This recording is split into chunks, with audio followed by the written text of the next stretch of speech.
वंदे मातरम। नमस्कार, जय श्री राम।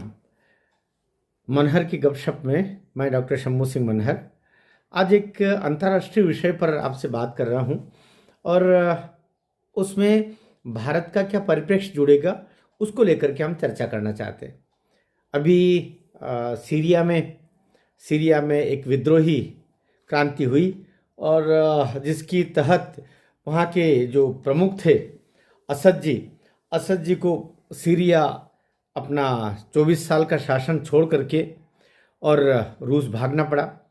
ये हमने सबने पढ़ा ही है, जाना ही है, लेकिन इसकी पृष्ठभूमि थोड़ी सी जान लेते हैं और समझ लेते हैं। ये विषय जितना महत्वपूर्ण है, भारत का परिप्रेक्ष्य भी इसमें उतना ही महत्वपूर्ण, जो मैं आखिरी में बताना चाहूँगा। यह एक मिडिल ईस्ट का देश है। हम जैसे पूरे दुनिया को अलग अलग क्षेत्रों में बांटते हैं, तो ये बीच का पूर्वोत्तर भाग का एक देश है। छोटे छोटे देश हैं जो हमारे मुस्लिम कंट्रीज जिनको माना गया कि है ही वो छोटी छोटी जनसंख्या, छोटे छोटे क्षेत्र में अलग अलग जैसे कबीले होते हैं, कबीलों की तरह ये देश है। और इसमें अपने राजपाट को लेकर के जैसे कबीले रहते हैं, इसलिए ये लोग रहा करते हैं और आपस में ही झगड़ लिया करते हैं। और शिया और सुन्नी का झगड़ा तो हम सदियों से देख रहे हैं। यह एक ऐसी परंपरागत और आरंभिक द्वेष की नीति है, कुनीति है, मतभेद है, लड़ाई का कारण है कि ये कभी भी साथ में न रहे हैं और न रहते हैं और न कभी रहेंगे। एक दूसरे के पूजा स्थल पर आक्रमण करना, एक दूसरे के लोगों को मारना, शिया सुन्नी, ये चल रहा है। उसमें दुनिया क्या कर सकती है, मैं उस परिप्रेक्ष्य में नहीं जा रहा हूँ। मैं अभी जो लगभग 24 साल की जो सत्ता थी, इस सत्ता से जो बेदखल होना पड़ा बशर अल असद जी को। बशर अल असद जी नाम है, हम असद ही बोलेंगे आगे चल के, एक बार पूरा नाम बोलना था। इससे पहले इनके पिताजी भी लगभग 25-26 साल तक शासन कर चुके थे। तो लगभग ये 48-50 साल से ये एक ही असद परिवार का, या इनके पिताजी और इनका शासन लगभग अर्ध शताब्दी कह सकते हैं, 50 साल लगभग ये एक परिवार शासन कर रहा था। और इसी तरीके से बाकी बहुत सारे कबीले हैं हमारे ये अरब कंट्रीज़ में, जिसमें इस तरीके से शासन उनका करते रहे। लेकिन ये जितने भी कबीले हैं, आपने भी देखा होगा कि ये केवल अपना महल, अपना परिवार और उसमें इतनी संपत्ति अर्जित कर लेते हैं और जनता को बिल्कुल रोटी को मोहताज कर देते हैं। ऐसी अवस्था असद के साथ में भी थी। अभी असद जो भी भाग करके रूस गए हैं 8 दिसंबर को, उनके बारे में जानकारी लगी कि उनके पास 200 किलो तो सोना था, उनके पास में 5 अरब डॉलर और 4.5 अरब यूरो, इतनी पूंजी और इतना सब लेकर के वो रूस गए हैं, ऐसा बताया जा रहा है। और वो गए भी हैं तो जो रूस का जो सैनिक हवाई जहाज था, उसी से लाताविया करके एक एयरपोर्ट है इसका सीरिया का, वहाँ से उड़ करके और वो मास्को गए हैं। और मास्को में रूस में अब वे किसी गोपनीय स्थान पर रूस ने उनको शरण दी है, बराबर उनको बोला गया है, पुतिन जी की तरफ से पूरा संरक्षण प्रदान किया गया है।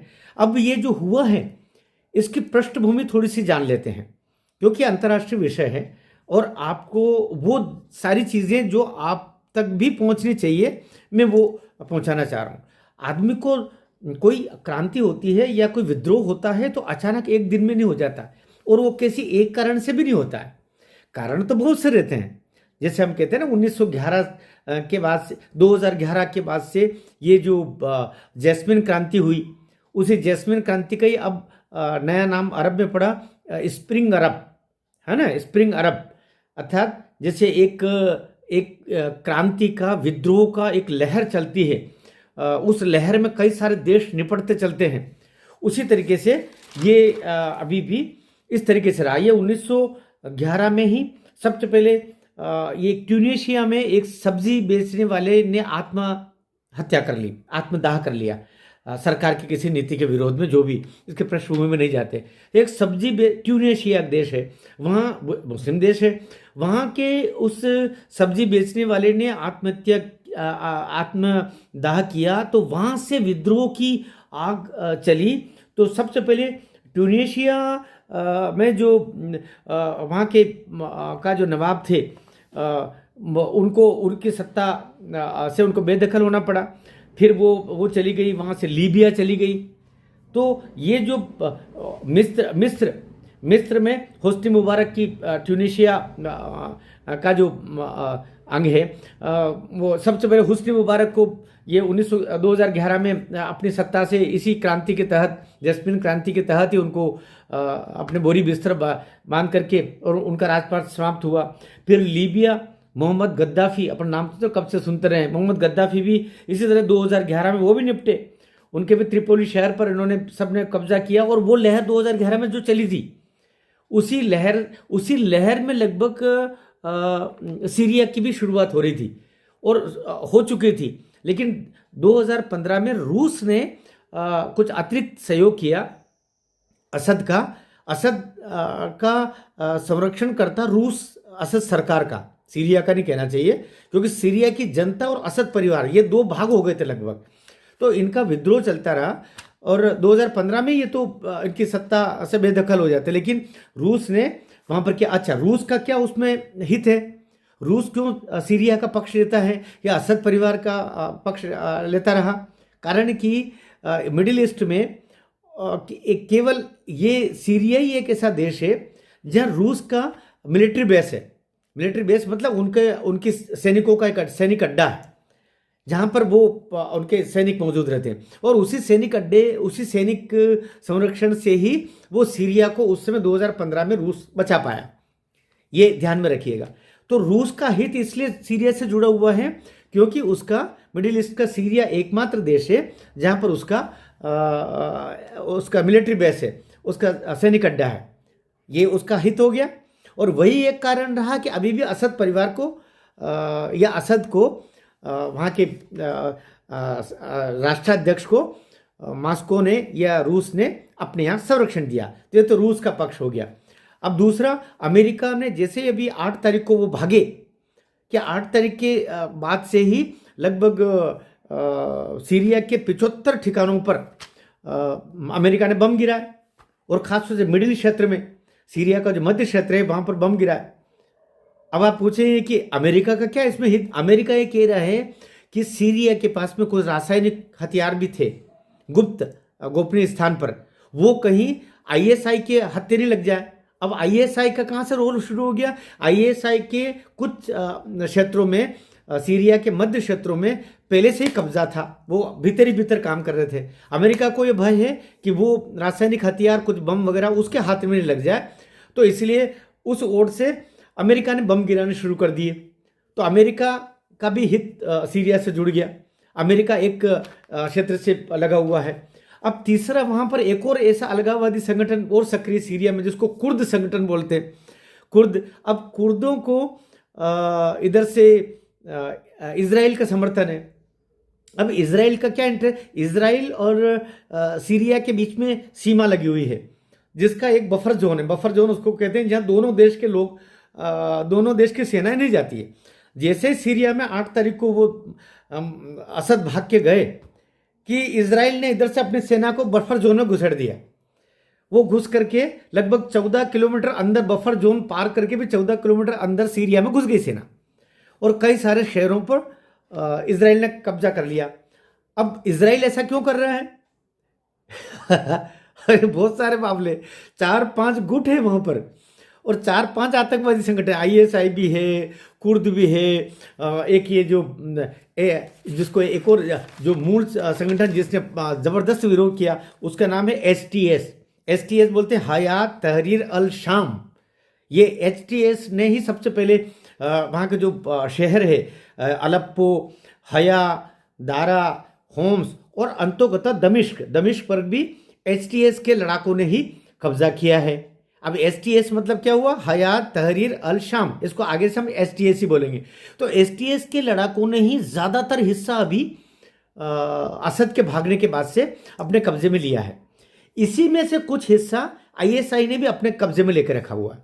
उसी में जो इजराइल की तरफ का कुछ हिस्सा था, भाग हम कह सकते हैं, वहां पर कुर्द फ्रंट जो है, कुर्द फ्रंट, जिसको सपोर्ट पहले से ही इजराइल दे रहा है, क्योंकि इजराइल ये कहता है कि हमारे कुछ इजरायली बंधु भी वहां पर रहते हैं, इजरायली नागरिक भी सीरिया में रहते हैं, उनकी रक्षा के लिए हम लोग कर रहे हैं। तो कुछ एरिया वो अभी जैसे, वो तो क्षमा करना आप, जैसे वो होती है ना, वो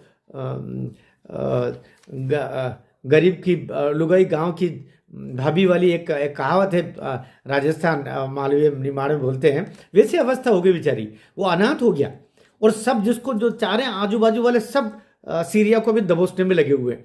तो रूस अपने तरीके से सक्रिय है, अभी भी असद परिवार को बचा रहा है, और अपने वो जो मिलिट्री बेस के माध्यम से आसपास के क्षेत्रों को उसने कब्जे किए हुए हैं, वहाँ संरक्षा दिए हुए हैं। बीच के एरिया में ISI कहीं ज़्यादा कब्जा न कर ले, या ISI के लोगों को फिर से सक्रिय होकर मजबूत न बन जाए, तो अमेरिका वहाँ से बम गिराना शुरू कर दिया। इधर इजराइल है, इजराइल आगे बढ़ करके और कुर्द फ्रंट को बचाने के लिए वो लगभग बफर जोन तो किया ही किया उसने कब्जे में, आगे 14-15 किलोमीटर अंदर भी चला गया। इधर ईरान और तो लगा ही हुआ उससे, और ईरान का अब्दुल्ला। तो इजराइल के बहुत सारे उद्देश्य है। अभी सबसे बड़ा गोल्डन चांस तो इस समय जो असद सरकार का पतन हुआ, तो सबसे बड़ा जो इस अवसर को भुनाने में जो लगा हुआ वो इजराइल लगा हुआ। इजराइल के दो हाथ में लड्डू मिल गए एक साथ। एक तो वो कुर्द को मजबूत कर रहा है, कुर्द फ्रंट को, और खुद भी कब्जा कर रहा है सीरिया के क्षेत्र को। साथ ही वो कुर्द को मजबूत करके और ईरान से लड़ने के लिए फ्रंट पर तैयार कर रहा है। अब ईरान और कुर्द बहुत सारे फ्रंट है, ईरान और कुर्द आपस में लड़ेंगे तो ईरान अब्दुल्ला को सपोर्ट नहीं कर पाएगा। जब अब्दुल्ला को वो सपोर्ट नहीं कर पाएगा तो इजराइल उसको आसानी से मार गिराएगा, या उसको समाप्त कर देगा, या उसको हरा देगा। तो इस तरीके से बहुत सारे काम अभी इसको लेकर के फंसे हुए हैं।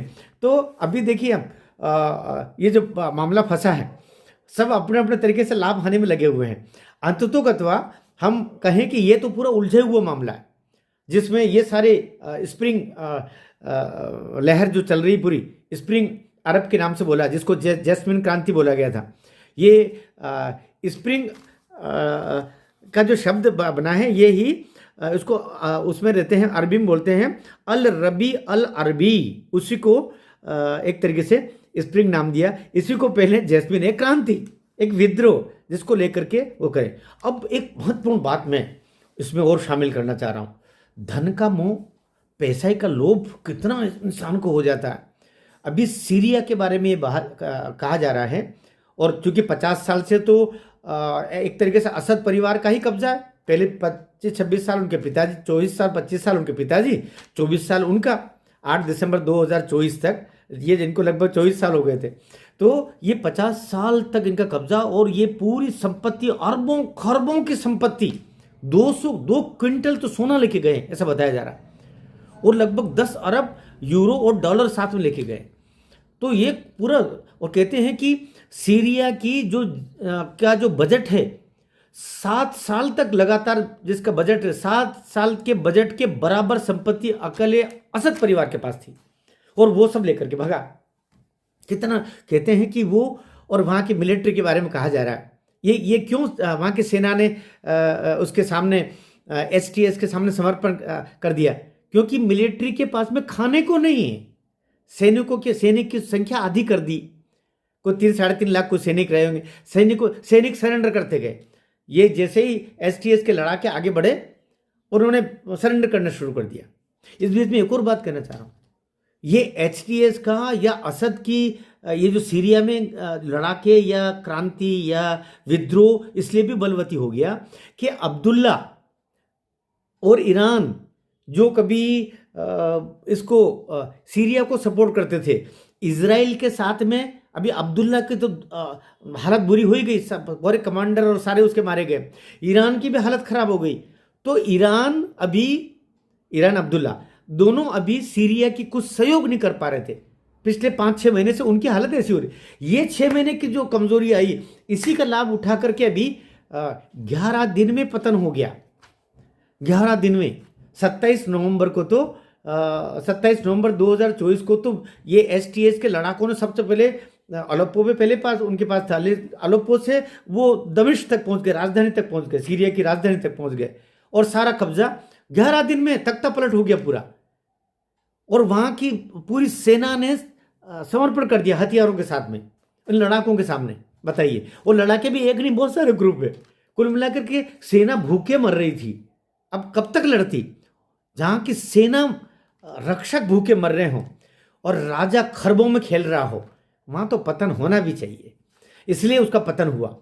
और ये जितने भी हम देख रहे हैं, पहले हुस्नी मुबारक से लेकर के और गद्दाफी से लेके और अभी हम असद का भी देख रहे हैं, ये इस्लाम के नाम पर, धर्म के नाम पर इन्होंने छोटे छोटे राष्ट्र एक कबीले के रूप में बना दिए और अपने ही जनता का शोषण करके अपनी जनता को वे रोटी को मोहताज कर देते हैं और वो इकट्ठे। अब बात जो मैं कहना चाह रहा हूं कि वो असद परिवार पिछले कई वर्षों से ड्रग का धंधा करते हैं, ड्रग उत्पादन। कहते हैं कि दुनिया का जितना ड्रग बनता है उसका 80% तो सीरिया में बनता था और वो बिजनेस वो करता था और उसका पैसा भी उसके पास, असद के पास आता। कितना पूरी मानवता के साथ में, ये तो मानवता का द्रोही है। मैं कहता हूं रूस को भी उसको शरण नहीं देना चाहिए थी, मुझसे अगर पूछे तो। और शरण दिया तो वापस संयुक्त राष्ट्र को उसको सुपुर्द कर देना चाहिए ऐसे व्यक्ति को, कि धन के लोभ में राक्षस बन गए तुम। तो ये कार्य भी उसके द्वारा हुआ है। तो और अभी मैं सोचता हूं दुनिया की निगाह असद परिवार पर, सीरिया पर। सीरिया कहते हैं कि 5 खंडों में बट जाएगा, बटेगा ही बटेगा। उसका जिसका जो मन पड़ रहा है वो तो बिल्कुल उसकी अवस्था ऐसी कर दी कि जिसको अनाथ जैसा हो गया, जिसको मन पड़ रहा है वो अपने कब्जे में ले रहा है। तो बहुत सारे खंड में वो बटना है और ऐसे राष्ट्रों की ये अवस्था होती ही है जहां का राष्ट्र प्रमुख लालची होगा, स्वार्थी होगा, धन का लोभी होगा, जनता की भावनाओं का अनादर करने वाला होगा। उस राष्ट्र के प्रमुख का भी ऐसा हाल होता है और वहां की जनता और उस राष्ट्र का भी यही हाल होता है। इसलिए मैं सोचता हूं कि सीरिया की जो अवस्था है, इजराइल देख रहे हो आप, नेतन्याहू के पीछे पूरी शक्ति से पूरा राष्ट्र खड़ा है। नरेंद्र मोदी के पीछे पूरी शक्ति से पूरा राष्ट्र खड़ा है। हम देखते हैं पुतिन रूस के पीछे, इतने समय से लड़ाई चल रही यूक्रेन के साथ में, पूरा राष्ट्र पीछे खड़ा। पूरा राष्ट्र जब पीछे खड़ा रहता है तो वो राष्ट्राध्यक्ष बड़ा बड़ा पूरे जीवन अपना कुर्बान कर देता है उस राष्ट्र, अपने राष्ट्र के ऊपर। यही ये लोग कर रहे हैं।